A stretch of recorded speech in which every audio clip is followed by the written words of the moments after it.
एक समय की बात है जब सभी देवताओं के बीच एक महापर्व का आयोजन किया जा रहा था।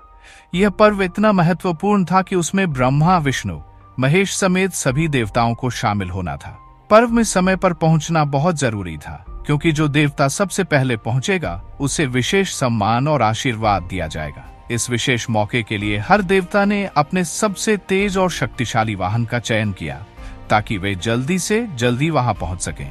इंद्रदेव अपने ऐरावत हाथी पर सवार हुए, सूर्यदेव अपने तेज रथ पर निकले और वायु देवता तो हवा से भी तेज गति से उड़ चले।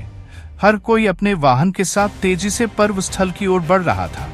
इसी बीच भगवान गणेश जी भी पर्व में शामिल होने के लिए अपने वाहन पर सवार हुए, लेकिन उनका वाहन मूषक चूहा बहुत ही छोटा और धीमा था।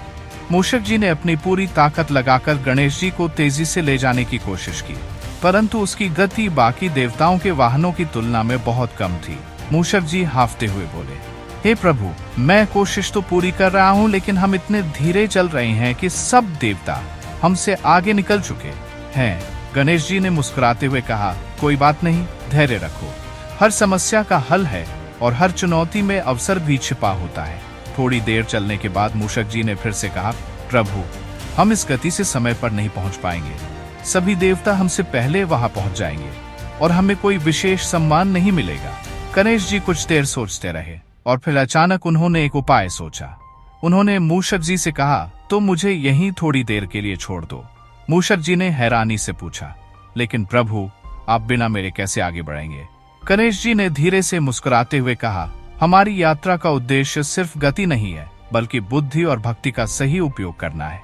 फिर गणेश जी वहीं बैठ गए और अपनी आंखें बंद कर भगवान शिव और माता पार्वती का ध्यान करने लगे। उनकी भक्ति इतनी गहरी थी कि उन्होंने तुरंत अपने माता पिता को प्रसन्न कर दिया। भगवान शिव और माता पार्वती गणेश जी के समर्पण से बहुत प्रभावित हुए और आशीर्वाद दिया कि गणेश जी सबसे पहले पर्व स्थल पर पहुंचेंगे।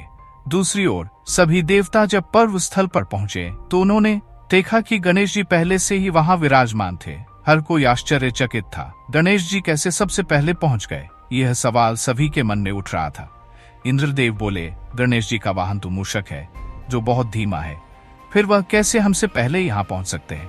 तभी भगवान शिव और माता पार्वती वहां प्रकट हुए और मुस्कुराते हुए बोले, गणेश ने सबसे पहले हम दोनों का ध्यान किया और हमारी भक्ति की।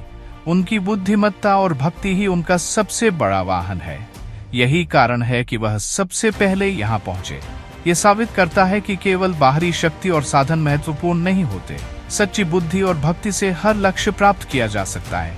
सभी देवताओं ने गणेश जी के इस कार्य की सराहना की और समझा कि केवल गति ही नहीं, बल्कि धैर्य, भक्ति और बुद्धि ही सच्ची सफलता की कुंजी है।